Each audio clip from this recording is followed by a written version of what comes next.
reputation, man. You got this crazy reputation. Shit. You feel me? How do you move through Chicago? Do you feel like you probably got a target on your back? Hell nah, these niggas.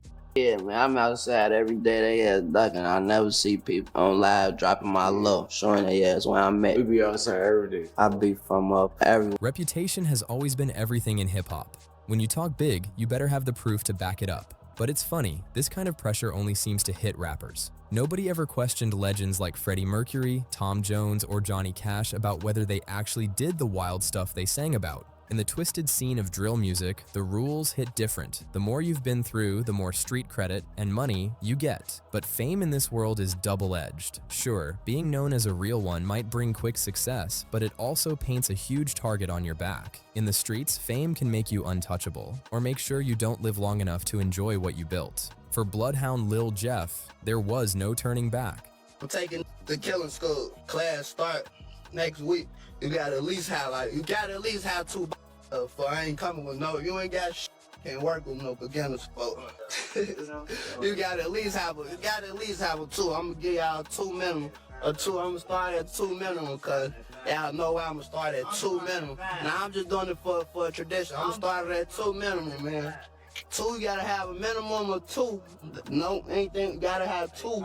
This Chicago rapper had already crossed too many lines to ever come clean. His story isn't just tragic, it's chilling. They say he claimed the lives of 11 people before meeting the same kind of fate he rapped about. Born and raised in the heart of Chicago, Jeffrey Harris grew up fighting through struggles most can't imagine. Raised by a single mom, he had to grow tough fast. By just 14, he nearly lost his life in a crossfire, and from that moment, it was clear. His path would never be normal again. Everything changed the night his family home got hit with bullets. The target wasn't even Jeff. It was because of his older brother's gang connections. Meanwhile, his father, who was barely in the picture, was rumored to have ties with the 068 C Block crew from 79th and Maryland on the east side, deep inside Black Disciples territory. Growing up in that kind of chaos, it's no wonder Jeff's path took a dark turn once his basketball dreams faded away. With no more hoops to chase and nowhere to run, the streets came calling. By the time he was 18, Jeff had jumped fully into that lifestyle, joining a set called the Bloodhound Crew, an offshoot that branched out from the Brain Dead and Drill City 079 groups back in 2015. He swore loyalty to his block and his brothers, ready to prove himself no matter the cost. Going up against rivals like BKN, Trap City 800, and the 8 Trey Mob, Jeff turned his old determination from basketball into raw street energy. From the very start, he was bold, flashing weapons, talking big about stick-ups, and making sure everyone knew he feared no one. In a scene where some people just pretend to live that life for clout, Lil Jeff was the real deal. He wasn't about faking anything. Word spread fast that he didn't even care about the consequences. Dude once tried to pull off a hit while streaming on IG Live. That kind of recklessness showed just how deep he was in and how little fear he had left. Even though he was young and still learning the ropes, Jeff rose quick in the ranks. Everything shifted when his close friend Z-Money got taken out in what people believe was a setup from the inside, a backdoor move that ended a long-standing peace between the Bloodhound Crew and Trap City. That betrayal cut deep and lit a fire inside Jeff that couldn't be put out. That's when he made it official. He was at war. No more truces, no more talking. From that moment, anyone tied to his rivals became fair game. Over the next few months, whispers claimed Jeff was involved in up to 10 deadly encounters, marking that dark chapter with a tattoo to remember it by.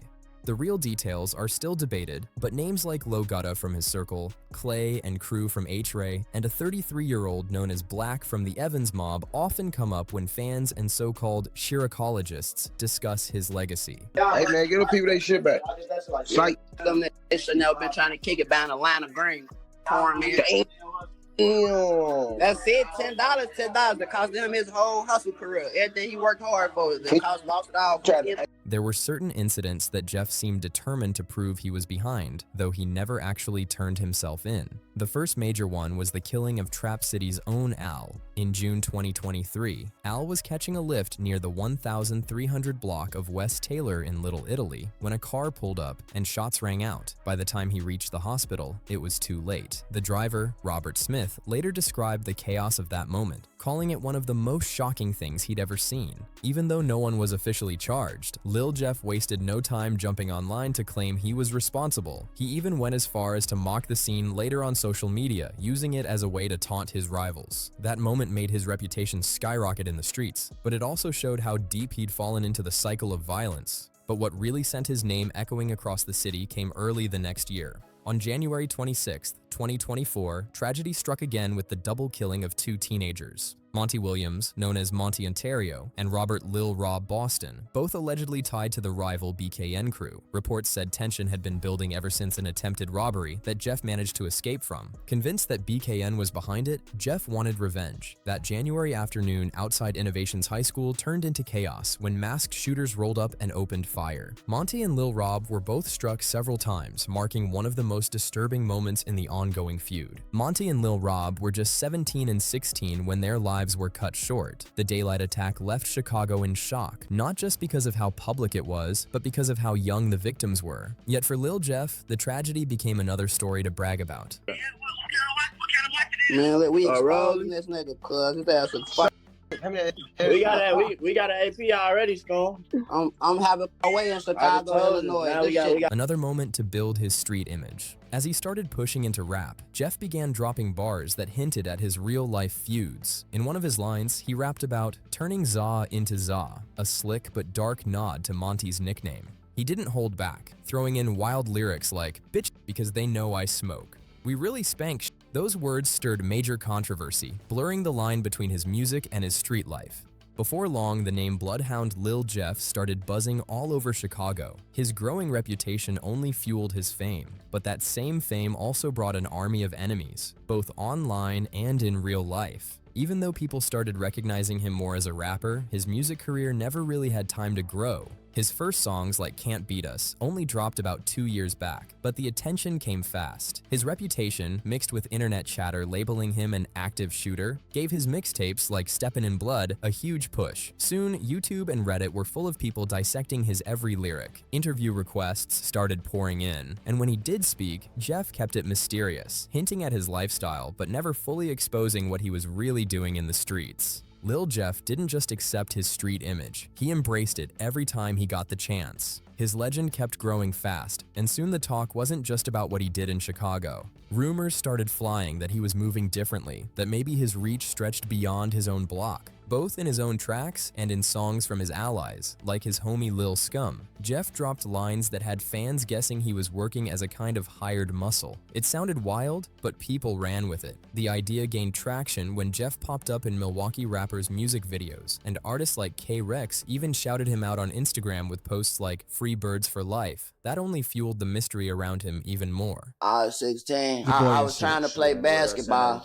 but that's around the time I ain't make the varsity team. So at 16 was when I was realizing this shit real. I don't know what the fuck I'm gonna do. Cause you know, after that point, it's like once you don't make that team. Despite all the chaos, Jeff never turned his back on his city. He once said that no matter how big his rap career got, Chicago would always be home, especially while he still had unfinished business there. But behind all that toughness and the cold stare, there were cracks in the armor. Those close to him could see he was battling inner pain. He tried numbing it, and at times he was caught on camera using pills to keep himself going. It became obvious he was speeding down a dangerous path. Some people in the industry, like DJ tried to steer him in a better direction, warning him that fame and violence don't mix. But Jeff was young, stubborn, and living life on his own terms, not ready to listen to anyone. For someone barely old enough to buy a drink, Lil Jeff had a dark and cynical view of life. It was almost chilling how calm he was about the idea of dying young. He once said that if his time ever came, his people would make sure revenge followed. That kind of talk showed how deep he was into that street mentality, where throwing lives away became normal and talking about death felt routine.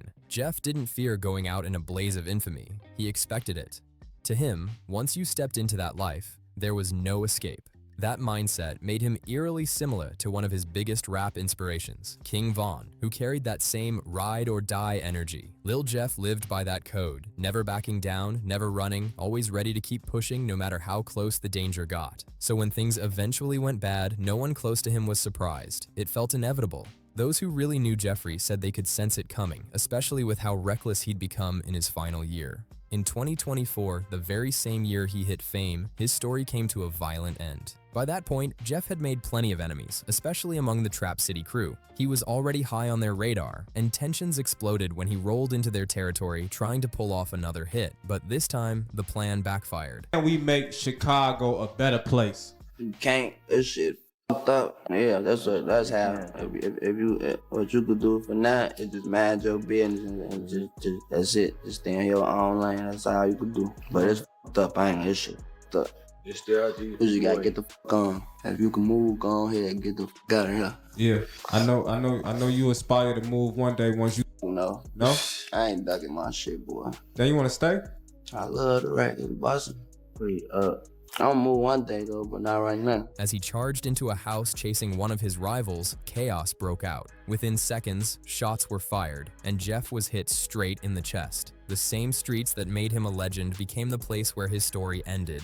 Even though paramedics rushed Lil Jeff to the hospital, it was already too late. He was pronounced dead upon arrival. The police report described the scene in grim detail. A young man, later identified as Jeff, found on the sidewalk after taking a bullet to the chest. Dozens of shell casings scattered the ground, painting a picture of pure chaos. At just 21 years old, Bloodhound Lil Jeff's story came to an abrupt and violent end. For his rivals, his death was cause for celebration, one less name to worry about in the endless street war. But for others, especially people like FBG Young, it was heartbreaking. They saw it as the downfall of a kid who tried too hard to make a name for himself, only to be consumed by the very world he wanted to dominate. According to some Chicago street analysts, Jeff's death may have been connected to a setup involving a man named Trap City Rob. Rob was later arrested in connection with the shooting after a witness reportedly claimed he was at the scene. In a strange twist, officers had to use 2 pairs of cuffs on him because of his size, but without enough solid evidence, he walked free not long after. Instead of bragging, Rob seemed more focused on leaving the chaos behind him and moving on. As for Jeff's fans, they mourned hard. Many couldn't help but wonder what could have been if he had taken his talent and energy down a different path. He jumped off the porch at 18, fresh out of high school with no real plan and too many bad influences around him. I've phoned me before. I will tell you that. Niggas did what they did. What, he zeroed you on the move or something? Yeah, basically. That happens to the best of us, right? We know I've been finesse. Yeah, his ass ran off and it wasn't about shit. We didn't know I've been finesse, bro. It was a little shit. That's what comes with the streets. Shit wasn't about nothing at all. He chased street credibility so hard that it eventually caught up with him. Having a reputation as both a feared name and a known stick-up kid while moving around openly in the city was like carrying a death sentence. To outsiders, it was just another story of wasted potential. A young man who had the skill and charisma to rise, but chose the path that guaranteed an early grave. But to those who lived that life, Lil Jeff's story wasn't just a tragedy. It was a warning written in real time. After his passing, Chiricologists online started calling Lil Jeff a legend. To them, he had become a symbol of the drill scene. Dangerous, unpredictable, and unforgettable. But for the people who actually knew him, the pain ran deep. His close friend Lil Scum89 couldn't hold back his heartbreak, posting an emotional tribute that read, "I love you. I'm gonna be with you real soon." Lil Scum wasn't just a friend. He was a talented rapper with dreams of breaking free from the streets and putting Chicago back on the map in a new way. But fate had other plans. Less than a month after Jeff's death, Scum was ambushed and killed while doing something as normal as getting a haircut. Just like that, 2 of the city's brightest new voices were gone, leaving a gaping hole in the drill scene and a generation wondering what could have been. Still, even with so much loss, the 079 Bloodhound crew didn't fade away. According to Trap Ross, one of the scene's close observers, their brother and fellow rapper Q50 has stepped up to carry the torch. He believes that if Jeff were still alive, he'd probably be locked up by now, but Q50 says he's still pushing forward, trying to keep their legacy alive. Oh yeah, who just got his ass fucked? That nigga just found mad. Him right there. It wasn't him, but it was another. In a rare interview, Q50, who's done time for gun charges, opened up about how much the back-to-back deaths have changed him. He admitted that losing Scum was the breaking point, saying it was the moment that truly took a piece of him away. He also spoke about how the passing of another close friend, YBC Duel, hit just as hard. In one surreal twist that shows how tight-knit and tragic this world can be, YBC Duel had actually collaborated with both Lil Jeff and Scum on a track called Long Live Jeffrey Dahmer. The video dropped on YouTube just months before everything fell apart. Now, 7 months after those visuals went live, every artist in that song is gone. Their story isn't just about music, it's a reflection of how dangerously close the worlds of rap and street life have become. For some, the fame and the danger seem inseparable, and the line between lyrics and reality keeps getting thinner with every new name that rises and falls in Chicago's drill scene. What's wild is how the line between real life and rap fame keeps getting thinner. We was supposed to get out of that for 12:50, and then they started shooting. They was like, can't nobody go in, can't nobody come out. These days, the more pain an artist lived through, the more the internet seems to celebrate it. But what people forget is that every story like Lil Jeff's has real blood, real families, and real endings behind it. Even Chicago vets like Tay Savage have said it plain. Hip-hop's gotta grow past this era of proving yourself through chaos and posting pain online. Because once that becomes entertainment, there's no line left to cross, and that's scary. Despite what the blogs say, Lil Jeff wasn't just some headline or street legend for clicks. He was human. Talented, reckless, ambitious, and trapped in a life that never let him breathe. To friends like J.B. bin Laden, his death wasn't just another body, it was the loss of a brother, a reminder that fame can't protect you from the streets. Not long ago, J.B. and his crew were ambushed at a studio while filming a documentary. Bullets flew, a cameraman got hit, and the footage caught just how fragile life in this world really is. You could see it, the fear, the pain, the exhaustion. Nobody wins in this kind of war. Now, people are talking about new posthumous music from Lil Jeff, and yeah, his sound will live on. But behind every verse, there's a story of what could have been. If he'd found a way out, maybe he'd be touring right now, instead of being remembered in hashtags and murals. And maybe that's the hardest truth about drill today. It keeps birthing stars who never get to see their own shine. So maybe the real question isn't about who's up next, but who's left. What do you think? Can the culture change before it eats itself alive? Or is this just how it's always gonna be? If this story made you think, take a second to like, share, and subscribe. Not for the numbers, but so more people see what's really happening out here. Let's talk about it in the comments.